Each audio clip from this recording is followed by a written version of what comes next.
It's Monday. What's popping in listener land? Before y'all do anything, I need you to stop scrolling. Don't swipe, don't refresh, don't let this pass you by, because tonight we're taking a trip through the soundtrack of Nashville and sitting down with one of the men who helped create it. I need everybody checking in tonight. Y'all already know your girl need a favor. So go on and do me a favor. Let me know what city you're checking in from, where you're watching from, and don't forget to talk to us. We like to interact over here at the Qiana Skills Podcast. Y'all know, I know it's Monday, but y'all know I got some good coming. Y'all know how we do on Mondays. Y'all know how we do. So like I said, I need everybody checking in. I need 3 favors. First, tell me what city you're watching me from in the comments. Second, hit the share button. Share. And y'all, because if you've ever ridden down Jefferson Street through North Nashville, party Friday night, even a Saturday night, pulled up the TSU homecoming, or turned your radio all the way up just because your favorite mix came on, yeah, this conversation is for you. We about to get into it. Some of y'all probably recognize who I have sitting right here. Then the third thing, I just want you to type legacy in the comments, and you're going to find out why. Put legacy. Put legacy in the comments. Come on in the room, because we're going to chat tonight.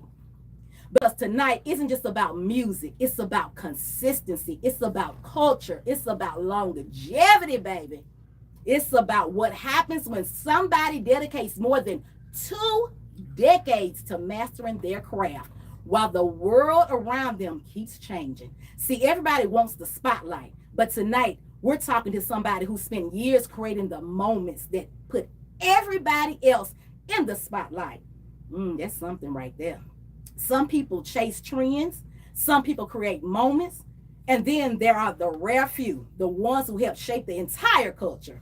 Tonight, we're sitting down with one of those people. Don't just watch, tag somebody who still turns the volume up when old school hip hop comes on. Because tonight, we're going beyond the turntables, beyond the radio, on the awards, to meet and behind the legacy. Welcome to the I Am Qiana Skills Podcast, where we have real talk, real people, and relevant conversations. No gossip, just gems.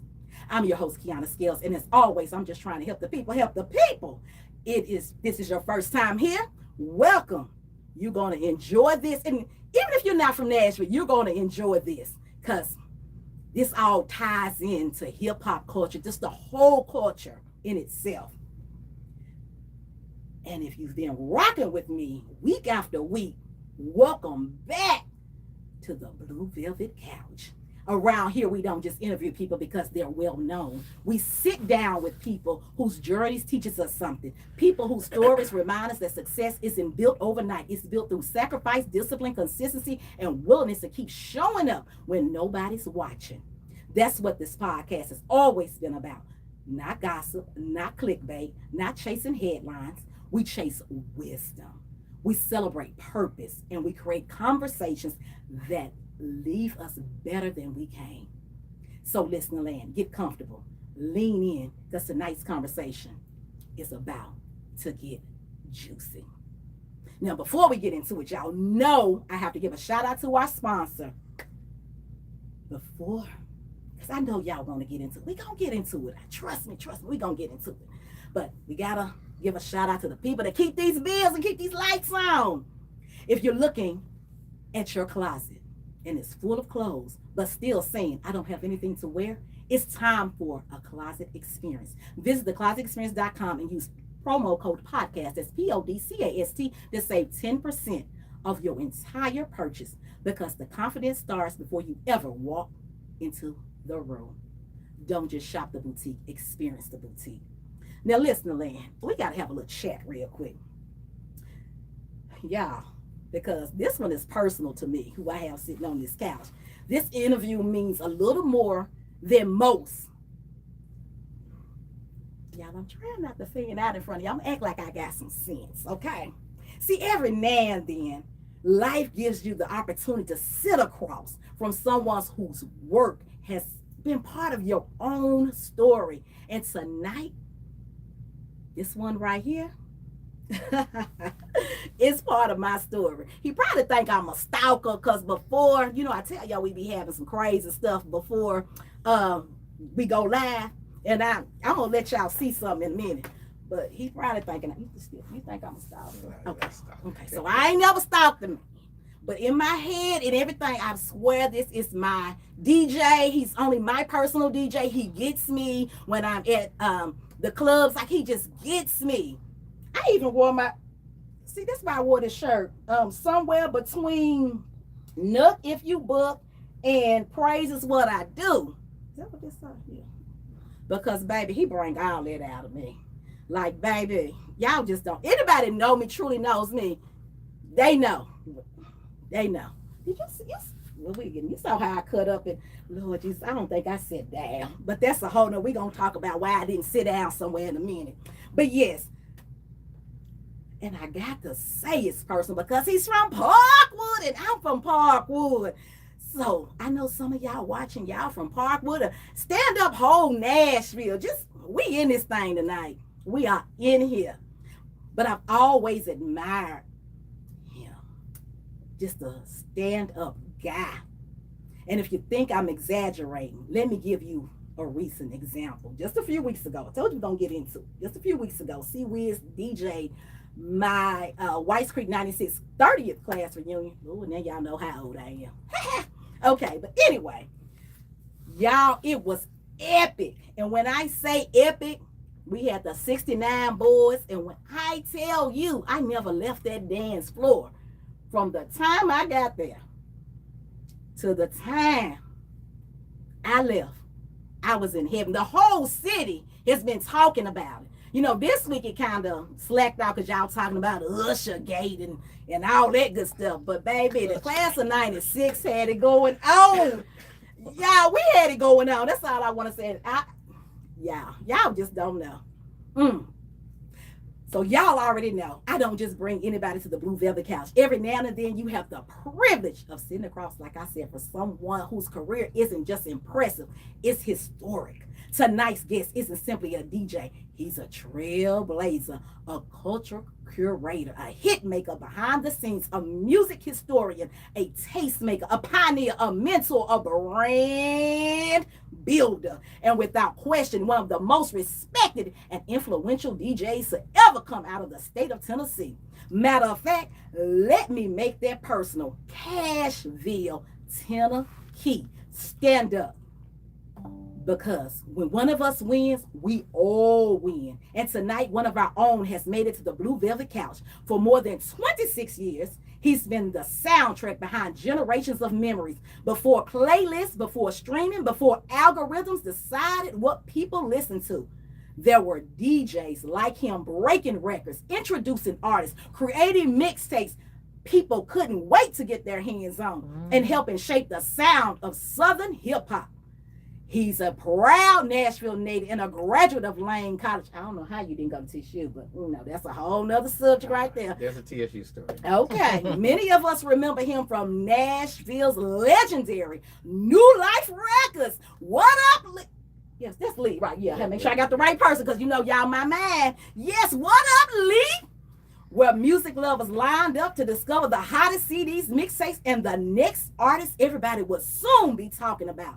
His fingerprints are all over Southern hip-hop history. In 1999, he became the official remix DJ of Hypnotized Minds, working alongside Project Pack and the Academy Award-winning 3-6 Mafia. His production work helped deliver Billboard chart. Oh, yeah, chart-topping. You do a lot. Time was had. I was like, a lot of time was had. Projects including The Appeal, the mixtape, What You're Staring At, and Last Two Walk mixtape. He's created official remixes for Lil Jon and the Eastside Boys, Goody Mob, Nappy Roots, and 8 Ball of MJG, while sharing stages with icons like Rakim, KRS-One, Scarface, Mary J. Blige, Juvenile, Rick Ross, Dougie Fresh, No Limit, D Nice, and so many more. His excellence hasn't gone unnoticed.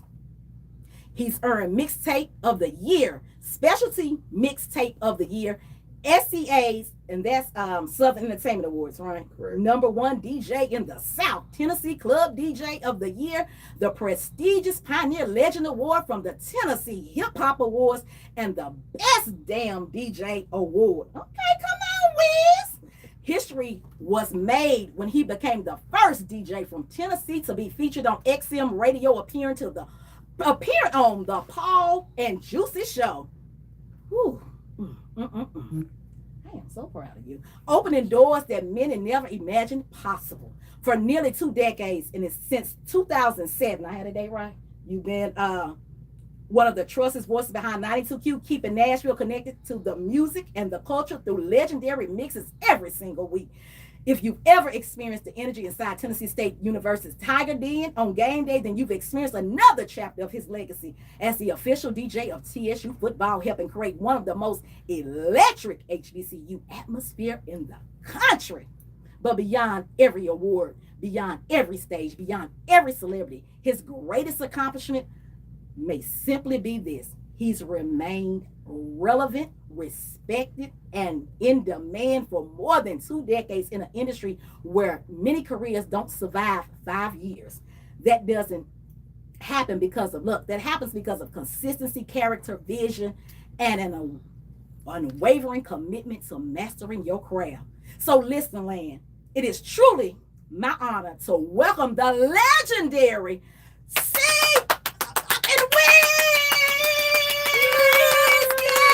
to get them hand clapping on. I don't have my braces on today, y'all. I couldn't find my braces on the way I took them out, but I usually shake my braces and they make all these noises. But y'all gotta clap it up. Y'all got to give it up for C-Wiz. C-Wiz, first of all, welcome. Thank you. Thank you for coming. I appreciate it. Thank you. Thank you. This is like a dream come. Y'all know I love Candy Burris and I love C-Wiz. And Michelle Harris down the street, since y'all know they're my people. And my bestie Keita, you know I love her too. But it's certain people, when I hit this couch, I just get excited because I like when people like to come play with my shenanigans, because I really like to help the people. My one of my taglines, I'm just here to help the people, help the people.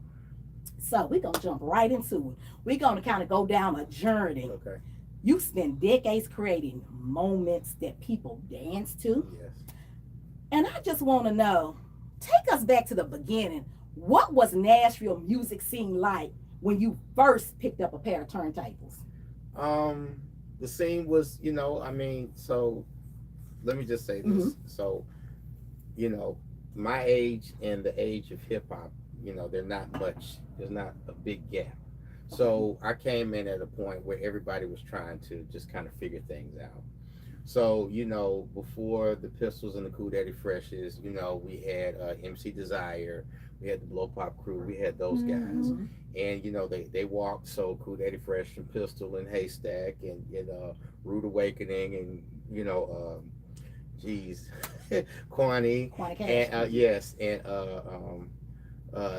let's see, who else is it? Starlito did. Now he's a little young. I was trying to see. Yeah, but Starlito, yeah. Well, it still would follow yeah, that umbrella. Yeah. And we got Green Wade and just a lot of people. Rollo B, just so I just I remember when we were all just trying to figure it out. So yeah, I mean, records were selling and locally, and what I'm saying, and we had our heroes.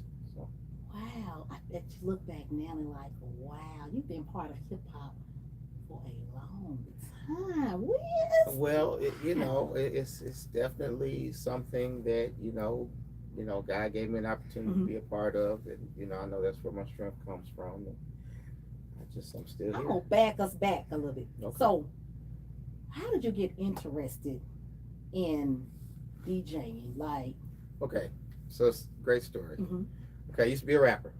Okay, you used to be a rapper. Wiz? I don't know that. I used to be a rapper. Look how I'm looking at you. I used to be a rapper, but I was a rapper when rocking to the break of dawn. You're fresh. I'm deaf, they're whack, B-boy stance, you know what I'm saying? So that's when I was a rapper, and we used to have practice. So we were supposed to have practice at this guy named Brandon's house, Brandon Majors. And anyway, I got over there early, and he was kind of cleaning up, and we were in the basement. He had 2 turntables over there, and I asked him if I could, get over there and do something. So he said, yeah. So I got over there and I messed around, and after a while he's like, man, I gotta go. And I was like, okay. So I left, and I turned around and said, hey man, well, how'd I sound? He said you were terrible. Did you mess up his equipment? He said you were horrible. Oh my goodness. He's like, you were awful. He said, but if you go get some equipment, I'll show you how to DJ. I said, okay. So Christmas comes around, and my folks give me a bunch of stuff. I'm sitting there moping, and my father was like, well, what's wrong? Like, did you not get the gifts you wanted? I was like, yeah, it's great, but I really just wanted 2 turntables and a mixer. So he took back all my Christmas gifts and bought me 2 turntables and a mixer. Thank you, Daddy. Yeah. And then I went back over to Brandon's house, and I said, well, I got 2 turntables and a mixer. He said, okay. He's like, well, I'm busy, but here's some records. Take these home and just kind of play with them, and then I'll get over there. So eventually got over there, showed me the basics, and I just kind of grew from there. Because I was going to say, wow. I was going to say, it sounded like you were self-taught, but you did have it. Because I'm going to say, he just told you to go at it. Yeah, but he definitely taught me. Okay. Brandon was definitely a great DJ at the time. Thank you, Brandon. Yeah, Brandon. He's also Parkwood. Yeah. See, I told y'all some legendary stuff comes out of Park. I mean, we got DJ White Knight. Did you know Jared Davis was a DJ? You didn't know that? No, I remember. He was always into band, but I never knew him being a DJ. Well, I don't know that. Jared Davis was a DJ at one point. So anyway, long story short, that's kind of how I got into DJing, and I just kind of went from there. Wow. So that's how you got started. I am so grateful for your beginning, because look at you now. See, somebody, y'all know, okay, what I got. Y'all already know what I'm probably going to say. See, sometimes you can speak your tongue. We talked about the power of the tongue. See, that could have been like, no, I suck at this, I'm not going to do it. But you was passionate about it, and you stuck to it. So that's why I be saying sometimes you got to keep your mouth off people. And then when people put their mouth on you, you got to learn to go with your own self. Okay, I said I wasn't preaching tonight. Okay, I ain't going to do this. I ain't going to do it, because I be over here preaching. Right. So, C-Wiz, I just want to know, after all of that, when did you decide to make it a career? Okay, we're going to fast forward a little bit. So you were like, okay. So I guess in a lot of ways, DJing, I never really knew that I would end up in this position, because I was just kind of doing it. But so did you do it as a teenager? Because once you learned how to work it, so did you get any gigs?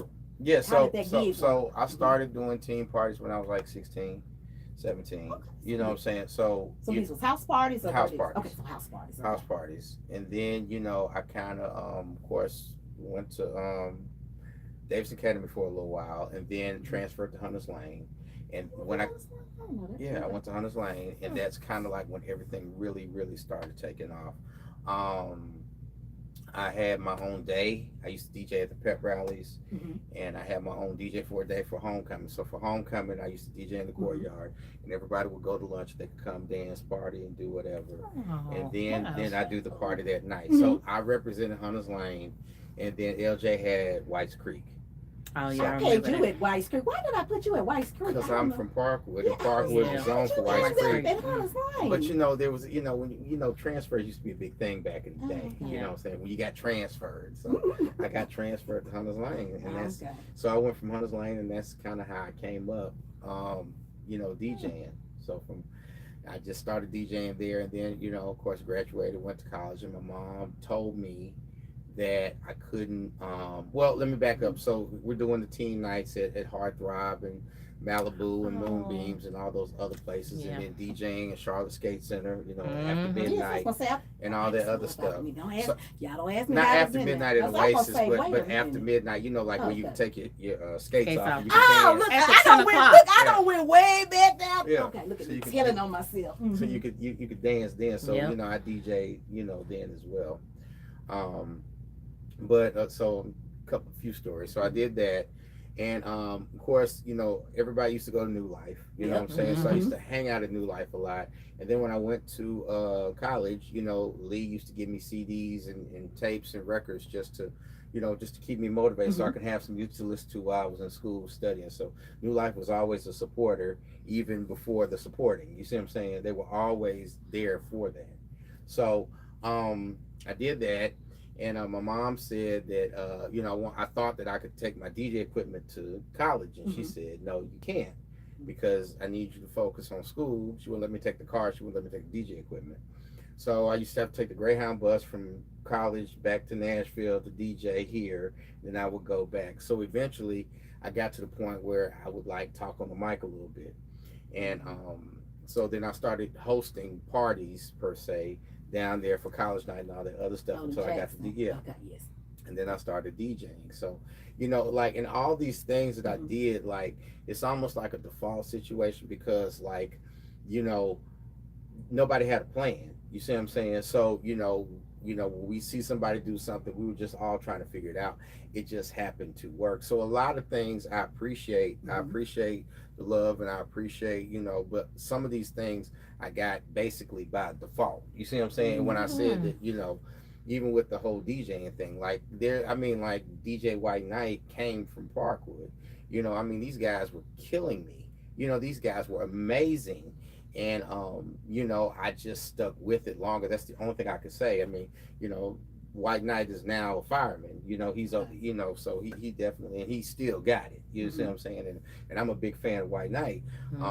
But, so like that's almost like I just lasted longer than everybody else. So that's kind of part of it. You see what I'm saying?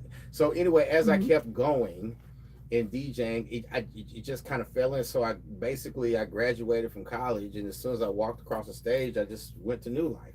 So that's when I started to learn how, records were sold, made, manufactured. So Lee hired me to make sure that the DJs had the vinyl that they needed in advance, and then I kind of got into like the music and the ear to the street and all that other stuff. So, but before we go any further with Noodle, I want to back to let's stay in like the era of Nashville, old Nashville. Okay. Give us like the scene. You back home, you back in Nashville, you graduated from college. What was that nightlife like? So that was the Malibu times.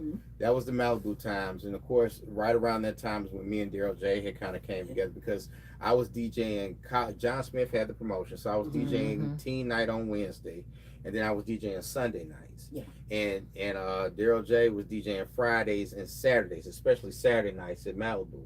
So that's how, we kind of connected from there. And of course, he was at 92Q, and he would help me with commercials, and we were working on trying to do records played. So, Malibu was popping. It's like Sunday used to be the big day, right?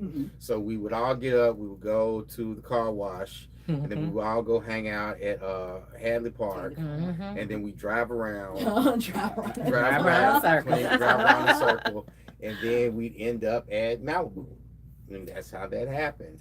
So, of course, it's, the Nashville then is definitely not the Nashville it is. So what made Club Malibu so special? It was a beach club, and it was the first club of its kind. And it's just nostalgic, and it's just, I remember when Malibu caught on fire, and we drove through it like it was a funeral procession. Like we drove through the parking lot, and we would just look.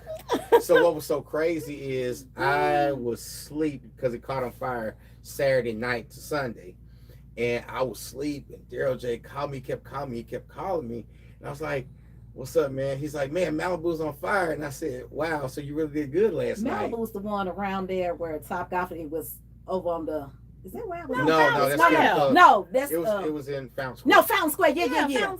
Yeah. I had to remember. I done been in all these. I wasn't supposed to be there, but I was on the council was the one. The council. Yes. Okay, I'm thinking about the council. So the thing is that, over there, so like, the Malibu was on fire. He come and said, "Man, Malibu's on fire," and I was like, "So you really turned it out last night?" Huh? He's like, "No, dude, like the building's on fire." I was like, "What?" And all I could think about was I left a slip mat on the turntable, and it got burned up in the fire. Only DJs would know what slip mats are. But anyway, it was an aftermath slip mat. It's another story for another day. That sounds like some expensive equipment. No. The slip mats, record companies used to send us, and that's what we used to put on the turntable to make sure that the record. So, like, it was just cool to have. It's cool to have. Right. So, people drove through there like a funeral procession. Oh wow! Yeah, like they would just like they would just drive. It was burnt, then it burned down and burned again. So yeah, it was crazy work. Yeah. So that's what it was, and of course, Studio 52, Mo Betters. Yes, Mo Betters. Saturday. Where was it when Luke came Saturdays. to Clarksville Highway down here? What was that? We was in Studio 52. Was it Studio 52? Yeah, so Mo Betters was right here, and the Studios 52 was next to it. Now it changed to McQuitty City and all that. No, but it was before. He came before it was McQuitty City. Right, so it was Studio 52. I just know, I don't even know how old I was, but all I know is them girls that he had with, that was my first time, like, really up close. But I was like, wow, they was in. I mean, you wasn't in that, Keita. No, I've been to another one, the one I got the 92Q thing from. But was but they were strippers. Yeah. But that's what I was shocked. Like, I never really seen it. We had never seen strippers. We had never seen strippers before. I be trying to tell people that I was in there, and that I was shell shocked, I guess, because I was like I said, I don't know how, because if you, well, you can do the math on how. I told you how to. So I wasn't supposed to be in there, right? So I was shell shocked. I was like, I was probably looking like. Studio 52. I remember that, and I remember DJing and all that other stuff. So I do remember when. Oh wow, yes, it's so many memories. Like when you just bought up McQuitty City, that whole parking lot we used to hang out. Did you ever hang out down there? Yes, everybody. In that parking lot when Cash Money used to come. Yes. And Juvenile, all of them. Yeah. Shout out to my memory be oh my God, Mexico Giraffe. I'm just really right. You really doing that? Gordo, you know who I'm talking about. Yeah, anyway, I was with him today. Okay, that's why I say I ain't gonna drop no name, but hey, you know who I'm talking about. But anyway, yes, I remember. I'm sorry, just the name the bullshit. Right. He probably y'all he don't live up in them. Right. Yes, but it just brings back so many memories, the nostalgia of it all. Like, yes, you've been in the hip hop scene a long time. So, like, one of the coolest things that I could say at the record store is the excitement when new albums would come out, and being a part of a lot of albums. So like I sold all the No Limit records. So seeing people lined up in New Life to buy the Ice Cream Man, and selling. I sold Tupac All Eyes on Me. I sold. I sold the Chronic 2001. Okay. I didn't sell the Chronic because I was still in school at the time, and I didn't sell Doggy Style, but I did sell Machiavelli. I remember when Tupac died. So just being in that store and being around all that hip hop and all, just the nostalgia and selling all the Mystical albums and selling 400 Degrees and having in stores and all that stuff. Like New Life is, I guarantee you, and I know this, that New Life was Soundstream was amazing too. Can't take anything away from Soundstream. Yeah. Okay, shout out to Brian. New Life was, I would say, #1 record store in the city, but definitely top 3 record stores in the state of Tennessee, and then definitely top 10 record stores in the whole South. Wow. Yeah, New Life. I just gotta clap it up for that. Like, if you're from that era, then you know. Yeah, New Life. New Life Records definitely. Made an impact. But Soundstream held it down, represented this side of the world very lovely. Brian was an amazing guy, still around. Love him to death. Soundstream was iconic. Soundstream sold my CDs as well, and they had their thing too. So yes, you have an extensive catalog. Yes, and if y'all don't know, I need y'all to go find that catalog. Yes, very extensive catalog. Pretty extensive. Yes. Look. I just over here, just to know that you've been around this long and you have so much history. Did you ever just sit back and be like, I am really part of hip hop culture? Like, how does that make you feel? Well, it makes me feel good. The one thing that I'm doing and that Daryl is doing is basically we look at, from a DJ perspective, that, we built a house, right? And, for other DJs coming up, I try to make it a point to meet all the young DJs, all the up-and-coming DJs, and to have a conversation with them.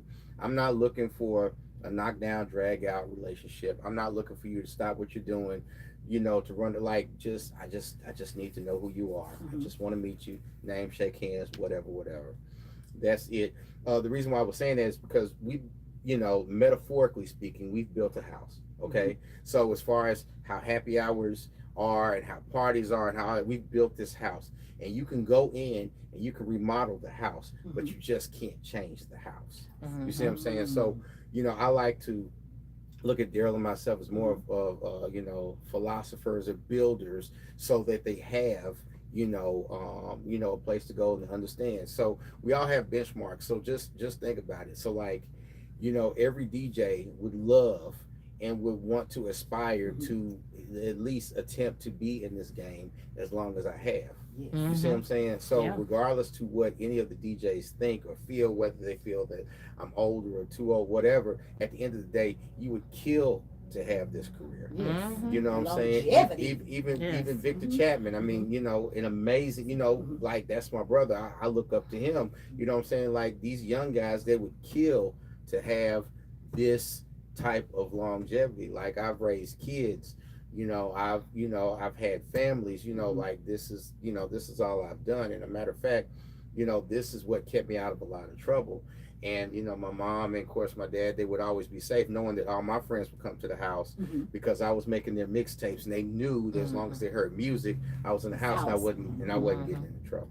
I'm glad you wasn't getting in I trouble. wasn't getting in trouble. I was probably got enough of it for you. No, I ain't gonna put that on me. I'm a good child. I'm a good child. Look at us. I was good. Wink, wink, I was good. I want to go back to the mixtape era. Okay.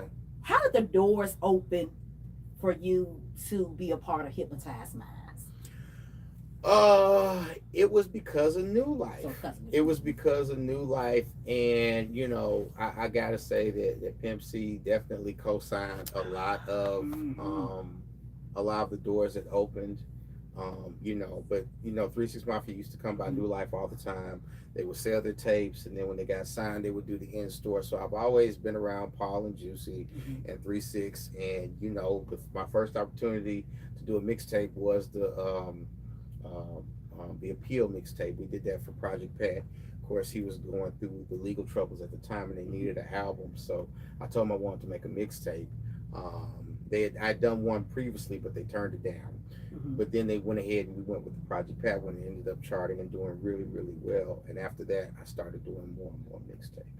But the cosign came from Trill Ass Mixes, which is a CD that I did for UGK.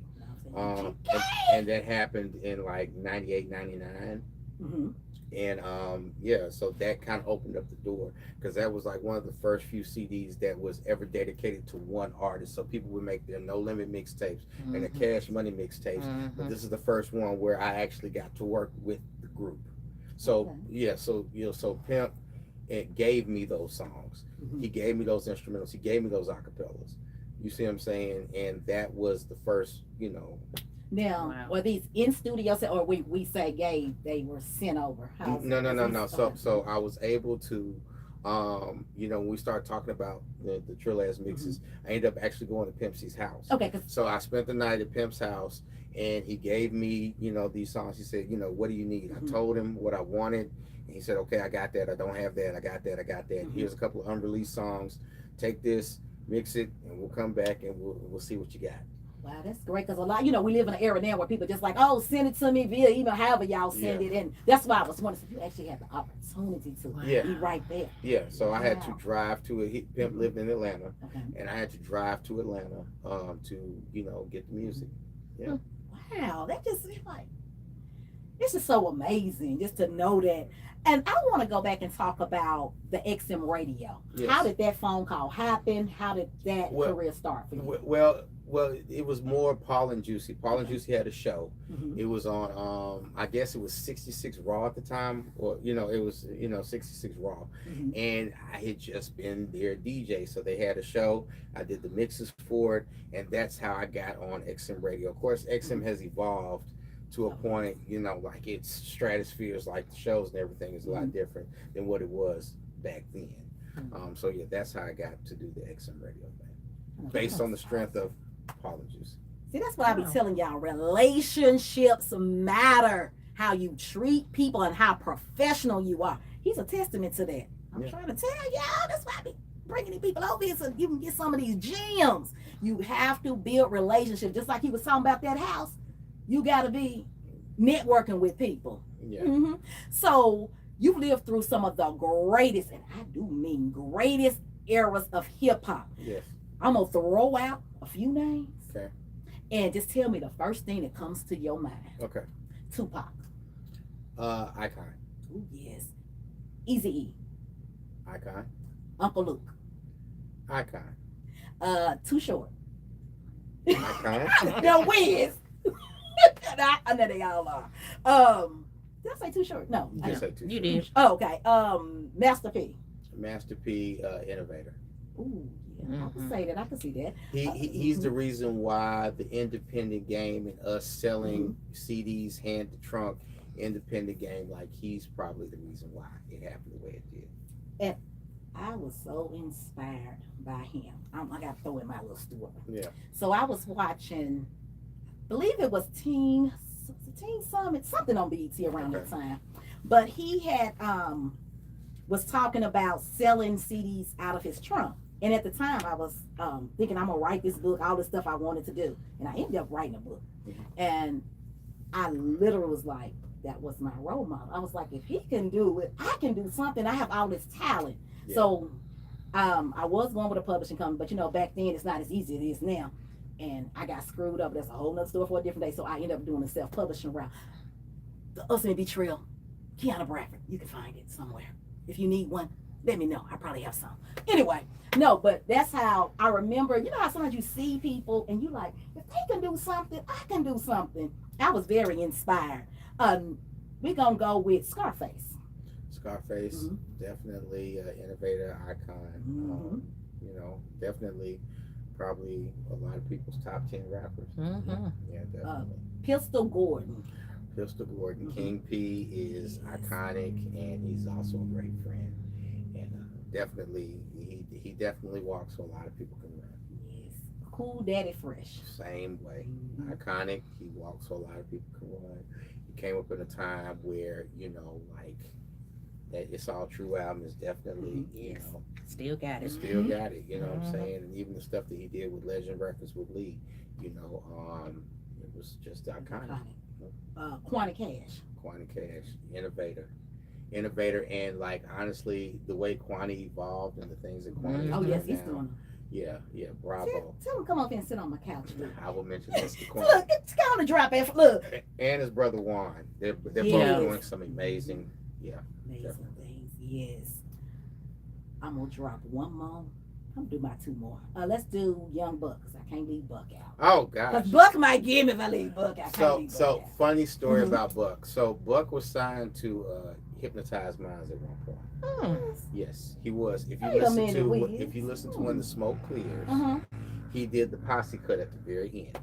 So the album that has Sippin' on Scissor, the posse cut at the very end, Buck was on there. So what happened was, and Buck will tell you this, Buck was at New Life Records and 3-6 Mafia was there. They were doing an in-store.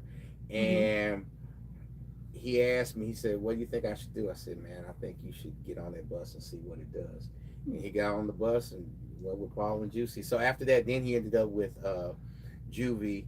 And then from Juvie, he went to G Unit. But I always thought it was Juvie and then G Unit. That's all I knew. But yes, he did have a stint with Hypnotize Minds. See, I told you we learn something new every day over here. So yeah, if you listen to the last track, it's the posse cut, because you know 3-6 already had a posse cut, and he's on that. Oh wow! So you know I'm curious, and I gotta know this. Sure. Who is your? Look, he like, don't play with me. No, I just want to know who is your favorite rapper. And what's your favorite rap song? It could be of all time. This is not to diss nobody. It's just I'm just curious to know what you like. So, my favorite rapper, it's hard because there's the problem is not the problem. There's so many personal relationships that I have. I could say the one artist that you know probably meant the most to me. Across the board, I would have to say Pimp C, but it's for everything that he did, and you know the one inspirational thing that he told me that I was the greatest DJ he ever heard in his life, the best DJ, and I just believed him. But it's pretty iconic when somebody like him tells you something like that. He didn't lie to you, because I'm sitting here telling you the same thing. Yes. I mean, I like everybody, y'all know, but I told y'all, sometimes you just do have your favorites. I love everybody because I got a plethora of DJs. But I ain't got you at the top of my Mount Rushmore. I'm sorry. I mean, it's no shade. Like I tell people, I don't shade. We all have a favorite summer night. Like I may not be your favorite pocket. Cool with that. It is just what it is. So if you reached a lot of recognition in your career, but awards hit differently, let me know what awards you felt you've received a lot of them. So here's the thing.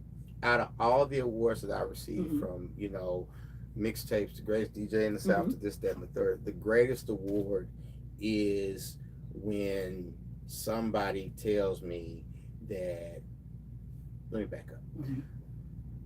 The reason why I'm so, or have become so passionate about the job that I do is because I know, and I learned this a long time ago, that everybody's going through something, right? Everybody's got something going on in their life, which is like, your problems are no more important than my problems, your issues are no more important than my issues. And sometimes people just need a break. So, so they go out for a break, right? So, let me just go to this club, let me go to this bar, let me just take a beat, right? And if I'm in that club and I see these people, whether it's one person or whether it's 10 people or 20 people or 2,000 people, I know that they're there just because they just want to let go.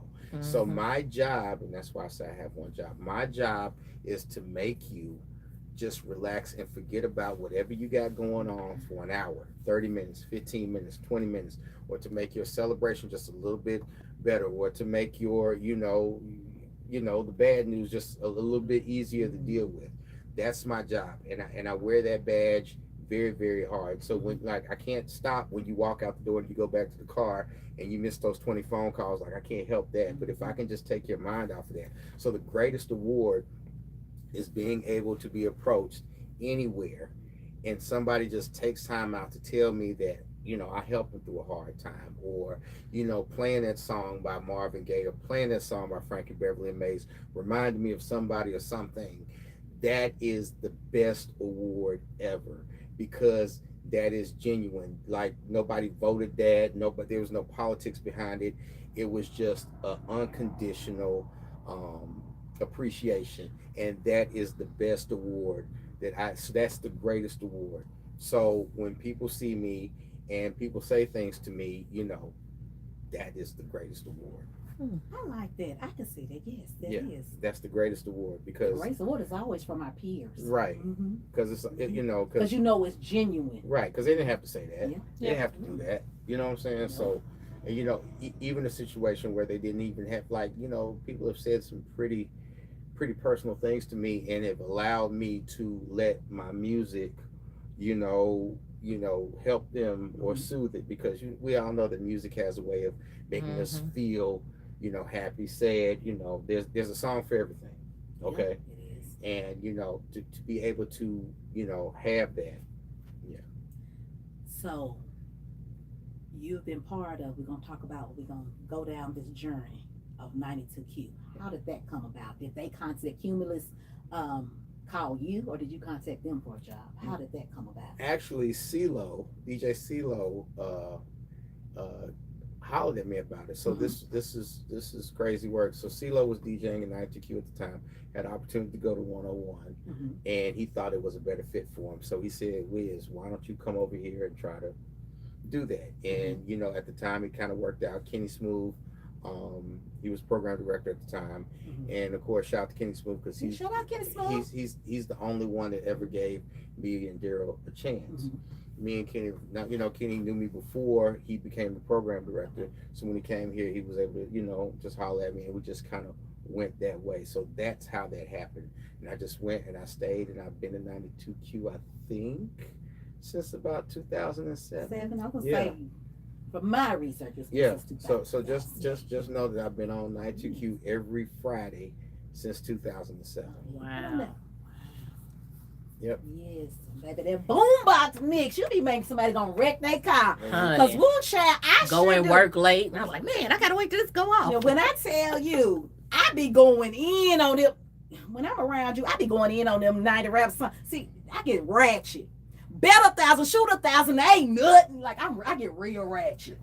I mean, the real ratchet and ignorant with it. I be throwing a dot. Like, Yeah, I'm that girl. Yeah. You on fire. I'm so hood. I ain't. Look, my husband hate when I act like I gotta start acting like a lady, y'all. He just be looking at me like, that's why I bring him to the reunion. I was like, nah, because I ain't gonna get to just be ratchet. And I knew you were DJ. I'm like, yeah, he ain't gonna let me be ratchet like I need to be ratchet. Well, I will tell you one thing. Like offline, I'll tell you exactly how I ended up doing Class of '96. There's a reason why I did Class of '96. There's a big reason why.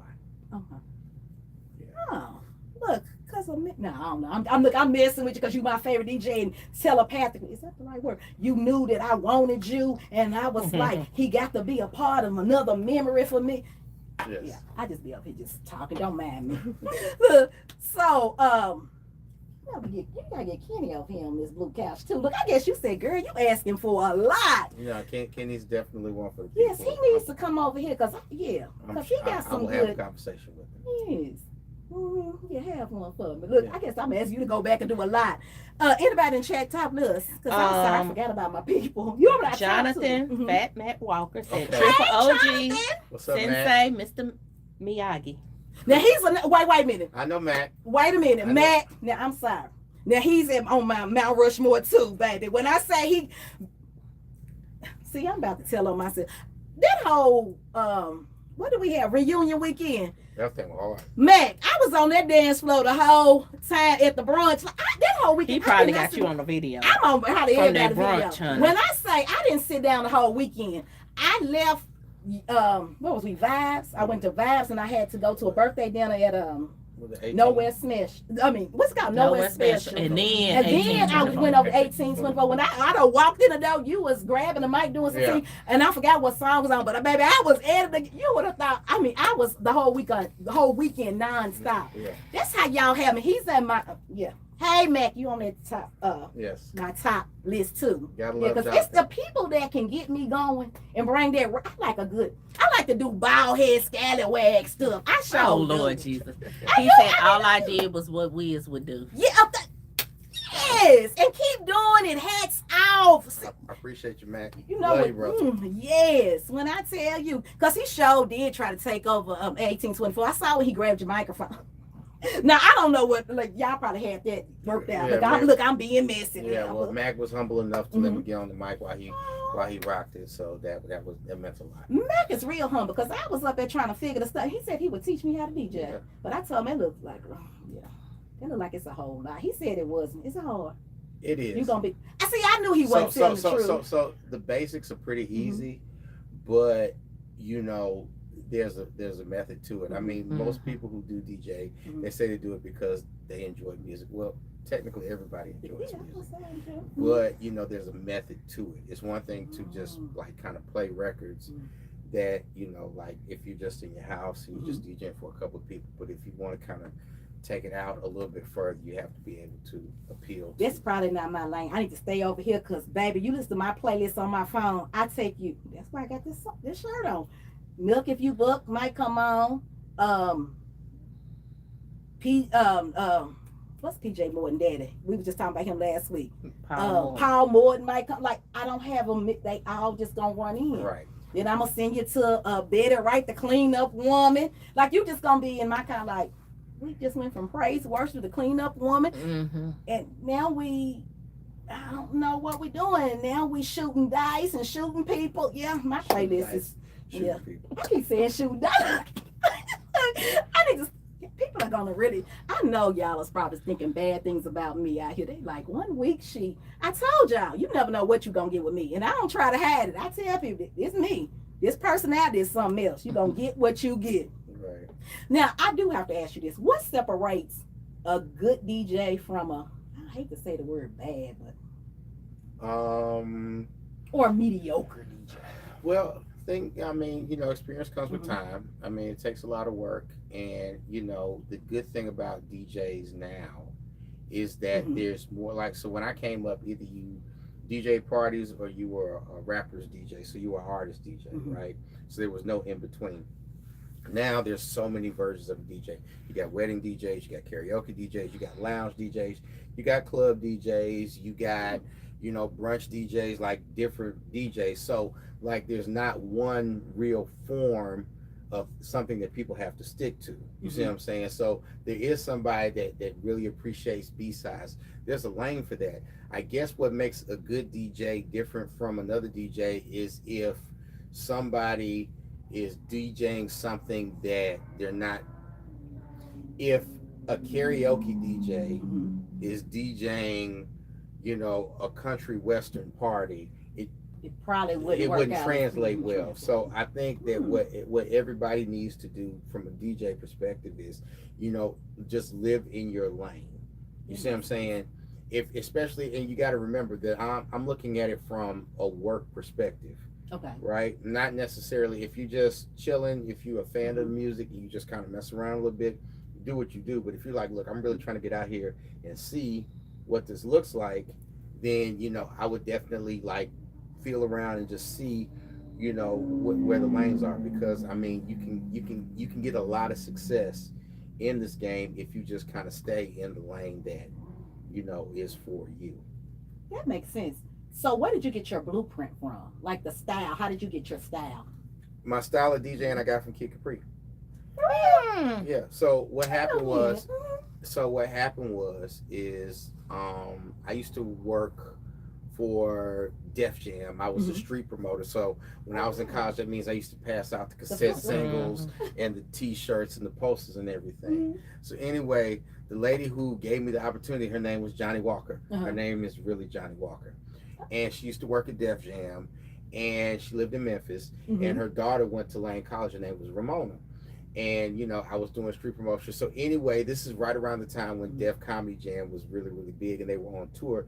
Joe Torre was hosting, and they were coming to Nashville. They were coming to T-Pack. And they said that they would give me free tickets to the show. And I never, ever in my life had gotten free tickets. So when the box office opened at 3 o'clock, I started laughing. I'm like, oh, this is gonna be good. Yeah, like I had well, first of all, I had my little Def Jam shirt that said REL, Rush Associated Labels. It was green, and I mean, like, I used to take that T-shirt to dry cleaners, and like it was a great shirt. So anyway, I had never had free tickets before, so I never knew how it worked. So I'm like 18 years old, right? So anyway, like the tickets, you know, they opened up the box office. Like the show wasn't till 7, 3 o'clock. I'm there talking about, can I get my free ticket? And it's like, we don't know what you're talking about. And then, you know, I text, you know, called her Sky Page, and she called back. She said, your tickets will be there a little bit later, like just before the show. Like, trust me. So anyway, I sat there on the show. Kid Capri was on the stage, and he was going. And like I had never, like the whole crowd was just like losing it and losing it. And I mean, just watching him, I was like, oh my God, like he was just like going. And he went back and forth, and all of a sudden he dropped Michael Jackson, I Want You Back, in front of the whole crowd. And the whole crowd lost it. So metaphorically, he was choking the crowd, like he had, like they were finna to explode. And like when he did that, a tear rolled down my cheek. And I was like, my God. Why am I visualizing? As you're telling the story, I'm visualizing like the crowd, and you know, because I've seen Capri before, so I'm like, oh, because everybody be in tune with him. So that's where the blueprint, because in my generation, you know, there's only two blueprints. Either it's Jazzy Jeff or it's Kid Capri. Like that's the base for everything. Yeah. So Jazzy Jeff is an amazing DJ, but Kid Capri, you know, he was the one that rocked the mic and DJ. So that is, now I evolved from other, but if you just want to know like where the blueprint came from, it's Kid Capri. I want to talk about, we talked about Daryl J. What's up, Daryl J? He DJ'd my wedding reception. Yes, that was, yeah, I treat him like I treat you. I was like, Mr. J, I just want to know if, you know, I be like, y'all got to put my little, would you be willing to DJ my wedding? He was like, yeah. I like, y'all are so personable. Like, I think sometimes we're not like intimidated, because, you know, this was, I think when I get married in my 20s. But anyway, I say all that to say sometimes you think that people are so busy or going to think, oh, you know, I'm not going to do that small budget or, you know, whatever. But I like humble people. Yes. So I wanted to talk about a time where you all, like right now, I know you all are doing the, let me get it right there, the 30 and up. But let's go back to when y'all started at Club Palladium. You remember that? Yeah, so this is the craziest thing ever. So me and Daryl J started throwing parties because I think it was Chill Will. Chill Will wouldn't give me an extra $50. For real? Yes. Oh. So this is when we were making like $150 or $175. I was like, man, can I get another $50? He's like, no. And we was like, okay, well, I guess we just throw our own parties, and we just kind of threw our parties. And I told Daryl, I said, yeah, we're just gonna throw it. He's like, okay. So yeah, it's crazy how me and Daryl ended up becoming business partners, business partners for a very, very long time. But what ironically is, you know, how God has a plan, and He puts two people together, and we're just kind of focused in the moment of we're doing music. But of course, you know, I mean, me and Daryl, we have been through a whole lot. We've experienced a whole lot. Of course, he's my frat brother. So like, I mean, like, he's my brother. I love him to death. He loves me. So like, but we wouldn't have known that back in the 90s when all we was trying to do was just make a tape, make a CD. You see what I'm saying? So yeah, that's how it is. And you know, like, we've just evolved into different things. I mean, we're still here. 30 and Up is doing really, really well. But that, you know, once again, we're just here, just trying to, you know, see what this new norm is, because technology is moving at light speed. I was gonna say very swiftly. Yeah. So what do you think about AI? It's crazy work. It's crazy work, but it's here. I mean, you know what I'm saying? Like, the things that we saw, like, I mean, you know, let's take Waymos. We literally have cars that don't have anybody in them. And I would have never thought. I never would have have imagined it. You know, and I mean, there's cars that even drive themselves. You see what I'm saying? Like it's a lot of crazy things going on. So I mean, it's just going to get deeper and bigger and bigger and bigger. Like, I mean, you just have to, I mean, embrace it. You know what I'm saying? And what I've learned about technology is a lot of things have to be destroyed in order to be rebuilt. You know, one of the craziest things ever is, you know, Apple destroyed the retail music business. So think about this. So, you know, we used to sell tapes and CDs, right? And then all of a sudden we got into the bootleg with the Napsters and all that other stuff. And all of a sudden Steve Jobs walked across the stage and held this little thing, and he said, this is how we listen to music.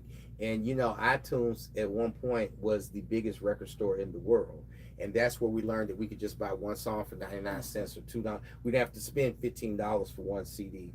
And then this was compact, it was smaller, so that, you know, but they had to change how everything is. Like, as great as music is right now, and as, you know what I'm saying, but just think about how many people lost their jobs because you know, they worked at that manufacturer plant that manufactured CDs, or you know, all the record stores that closed. I would say evolution is a blessing and a curse, because I think about how now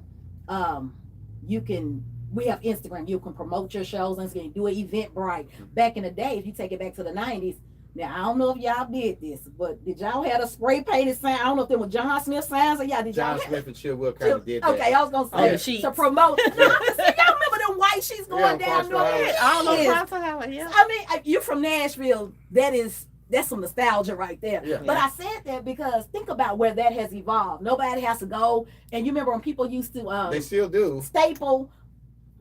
They still do the sheets. Have I missed one? No, they still do the sheets. Yeah, every now and then, especially around homecoming. I guess I didn't think about homecoming, but you know, people used to go and staple all that stuff, and then the light poles got 1,000 staples in it where people were stapling. So just think about it. The click of the thumb, then you just let me type in and boom, you're done. The advertising. That's why I said it's evolution. Is like a blessing, and it could be a curse too. I guess the craziest thing that I never thought that a telephone would be as important as it is.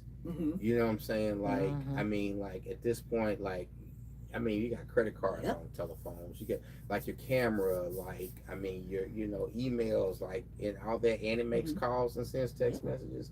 Like that's probably one of the craziest things. Like, I never thought a phone would, you know, if I had to think of something just like real, I never thought a phone would ever be as important. You know, like I can drive my car with my phone. Yep, and then you can the apps to unlock it, start it, all this stuff with. That's why I said technology. I want to fast track us a little bit before I get you out of here. I want to talk about the relationship that you have with Tennessee State University. How did that come about? Well, I've always done a lot of work with Tennessee State. You know, of course, Debbie Howard has definitely helped me with that and all that other stuff. But I must say that I ended up being with the football team when Coach George, uh, Coach George, Eddie George. yeah, when Eddie became the Get him coach. up here on my couch too. I know he a busy, busy Very man. busy Do I man. need to come to him? Hey, Taj, Taj can come over here too. Hey, Taj, girl, I can sing if y'all need an extra member in the group. So We're not doing he that. was the one that gave me the opportunity to be the DJ, Okay. you know, and that's how it started. And they were very gracious enough to allow me to stay, even, you know, when Coach George had to move to another team, you know, I still was able to. So how does that feel when you look out there and to see that sea of blue and white? Oh, it makes me proud. You know what I'm saying? You know, That you curated that Yeah, playlist and yeah. people are dancing to it, and they get them up on the what is it Yeah, called? The jumbo Jumbotron, screen. Yeah, the yeah. jumbotron. yeah. So like, you know, all these things, but once again, Mhm. you know, it all stems from being in a position to make somebody feel good. You're Yes. there to see the game. You know, let's get excited. Let's give these guys a reason. You know, we are their fans, and if I can just play that one song, or if you can hear that Tiger roar just one more time, Mhm. that is, you know, that is the win right there. Yes, I like that. Yeah, that's why, you know, my term. You know, hey, I just got one job. One job. So I'm gonna give you one job right now. Mhm. If your life was a soundtrack, give me 5 songs. One for your childhood, one for anything that you struggled with. I'll say them so you can go. I'll start with number one. One for your childhood. One for my childhood. So when you say childhood, like what age range? It can begin. I'm gonna let you choose. What was your song? So the first Mhm.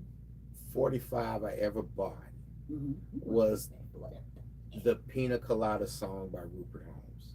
Wait a minute, I don't even know who Rupert Holmes. Because why do I not know who So this is? so The so Pina the song, Colada song. yeah, if you like A pina Pina Colada, getting caught in the rain. See, it wasn't gangster enough. I don't know it. No, I'm But, just. I mean, but you know, but that and yeah, Wait a minute, I'm going to go Google this one. yeah, Rupert Holmes. When you hear it, you be like, Rupert yeah, I Holmes. know that Oh, song. it Yeah. does sound familiar. So that is, Wait a minute, yes I do. That's on the commercial. Somebody used that in a Yes. commercial. yeah, but Rupert So- Holmes, yeah. That was the first 45 I bought. Okay. I mean, of course, you know, like listening to Run DMC, Oh yes, Um, come on, Run DMC. from King of Rock and all that other stuff. Let's see, what else? Let me say 87, 88. I was, Michael Jackson. well, Michael Okay. Jackson, Thriller was amazing. Mm-hmm. You know what? Let's just stick with Thriller. Thriller was I was good. gonna say, baby, the way my mama had us in that hot, it was probably pleather because I was Yeah, we all had to play. baby, we was up at the Knoxville concert, baby. Yeah, mama drugged us to that. But it was when I say I went to awesome. that too. Yes, it was awesome when I tell you it was awesome. Yeah. Okay, one for any struggle that you had to get through. What song was it? Like going through college, you probably stressed out taking a test. I would probably say, geez, I don't know. There's a lot of songs that really touched. I'm definitely a big Prince fan. Mhm. Yes, I like Prince. Yeah, I love Prince. Purple Rain gets me every time. Purple Rain is a Yes. good song, but let's just, I hate to say this, Never meant to cause you when okay, I'm let- sorry. I mean, I'm we- about to start singing. we could do Mhm. we could do Purple Rain Mhm. or Prince. How come you don't call me Oh, anymore? I forgot about Mm. that. Or you know, if I was your girlfriend, Oh yes. yeah, A little red cord. yeah, yeah. So we got that, and yeah. So let's go with the Okay. Purple Rain, or Okay. you know, So one for your biggest success. Whitney Houston. I want to dance with somebody. Oh yes. Somebody. One for your faith. One for my faith. Mhm. It's okay. So it's not necessarily, it's a song, Mhm. but I always felt charged in the old school Baptist church when they used to do Glad to Be in God's Service. Glad to be in a service just one more time. And then yeah, so that would probably be the song that inspires me, like, to see how those churches used to just like, oh God, Man, it's rock. Not to interrupt you, but it's funny. You see, I put that on your post. You asked, yes, I saw and it. it's funny you said it because I just put that She on her just- post. yeah, I just when I posted posted that. my She said, journal "What are you yesterday. grateful?" She posted her journal, and it said the prompt said, "What are you Grateful for grateful today. for today?" And I said, "Glad to be in the service just one more time." Yeah. Yeah. Just one more time. Yes. So yeah, that would probably, and one of my favorite songs ever is Encore. And you know what's so crazy is that you've asked me all these songs and I didn't mention one rap song. Yeah. Why I was thinking that, then I said, "What makes me a method to this?" Well, there is. Wait, go back to Encore. That's that song. Yeah. Yeah. What's that? I can't get the word. I get it's in my head, but Cheryl I can't. Lynn. Yeah. What's your favorite song? One of my favorite songs. You know what? I heard Kenny Smooth say that. Yeah, it's one of my favorite Yeah. songs. Okay, yeah. Because I was like, okay, I have heard him say that. Y'all been on somewhere. I don't know where I've heard it at, but yeah, I've heard him say that. Oh wow. Yeah. You should try to hear about 7,000 people sing Encore at the top of their lungs. It's a charge. Huh. I'll say this, Bon Jovi said it best. I've seen a million faces and I've rocked them all. Oh wow. And I know you have. Yeah. I know you have. And Yes. and And your journey is not stopping. That's what I love about it. No. I love how you keep evolving. And I love the analogy of the house. Like, it's just so perfect. Yeah, as long as God gives me an opportunity to, stay here another day, then I'm going to continue to, walk down this path and just try to continue to do my part to make as many people smile as possible. Yes, most definitely. I have to ask you this question before I let you leave. Okay. When it's all said and done, what do you want your legacy, the C-Wiz legacy to be? Just that, I came, I saw, I kicked ass. Came, I saw when I kicked ass. And, yeah. And that he sat on his blue velvet couch talking to I Am Qiana Scales on the I Am Qiana Scales podcast. Like, how do that? Yeah, I came, I saw, I kicked ass, I like and that. I saw I kicked ass. I need that on a t-shirt. yeah. And and a couple other lines. Leave my legacy alone, and you ain't gotta love it, but you gonna respect it. Oh yeah, you ain't gotta love it. You gonna respect it. Yeah, Pimp said that. Yes. Yes, when I tell you, and I thought you was gonna name. To be honest, now let's go back when you didn't name a rap song. I really thought you was gonna name something from Pimp C or UGK. I really did think. Well, here's the thing. I could, but then that opens up another Pandora's box because I mean, if you listen to if I name the song, you listen to the song. Now that would kind of dance in an aisle. You know what I'm saying? Like, yeah. Makes sense. I just want to thank you so much, but just thank you for having me. Thank you, C-Wiz. I just want to sincerely thank you. Thank you for gracing us with your presence on this blue velvet couch. Tell the people, I know you have, I'm going to let you tell them, but I know you have a couple events coming up. Where can they go support you, follow you, do all that good stuff? Well, just continue to follow our pages. Definitely 30 and Up Nashville for me and my business partner, Daryl J. That is where you get it. And when you see me in the streets, just holler at me. And if you catch me jogging, just blow. And you know what I'm saying? If you want to give me a little water or something. The water. I appreciate it. Oh, I run all the time. Oh, I got That's in my head. That's what I be doing. Actually, that's my piece. Okay. So I don't run for weight loss. I run to clear my head every morning, just to deal with the day. That makes sense. It's your way of dealing. Yeah. I just be eating. I gotta stop eating. Yeah. That's a whole mess up. I just eat my way through. Eat and praise my way through. But so, thank you again for coming. And I have to give a shout out to the company that's paying the bills, the Closet Experience Boutique. Y'all be sure to go check out theclosetexperience.com and save 10% with code podcast. That's PODCAST. So you can save 10%. The Closet Experience Boutique. What's in your closet. Now it's time to get into this real talk. Well, listen, Lane, y'all already know I can't let you leave without giving you my real talk. Tonight reminded me that legacy isn't something you're handed. It's something you build, one decision, one opportunity, one sacrifice, one day at a time. We live in a generation that wants instant success. Everybody wants to go viral. Everybody wants overnight recognition. Everybody wants applause. But very few people are willing to put in 26 years of consistent work like C-Wiz. DJ C-Wiz didn't become a legend because he got lucky. He became a legend because he stayed committed. When the music changed, he adapted. When technology changed, he evolved. When the industry shifted, he kept learning. He understood that if you want longevity, you can't fall in love with comfort. You have to fall in love with growth. And I think that's the lesson for all of us that we can take away tonight.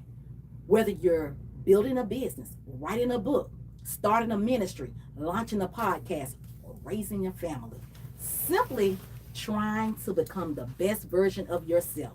Don't get discouraged because your journey is taking longer than someone else's highlight reel. Stay consistent, stay teachable, and stay humble. Because the work you do today may become the legacy somebody else talks about tomorrow. Don't just chase success, build something worth remembering, because trends fade, popularity comes and goes, but legacy, what we talked about tonight, lives on long after the applause has ended. Now that's real talk. Be sure to make sure that you're liking and following everything I Am Qiana Scales, that YouTube page, so you can get what's over here on this blue couch every Monday, so we can continue to have this real talk, real people, and relevant conversation. I'll see y'all next Monday. Thank you for coming. This was very inspiring. But yes, very inspiring.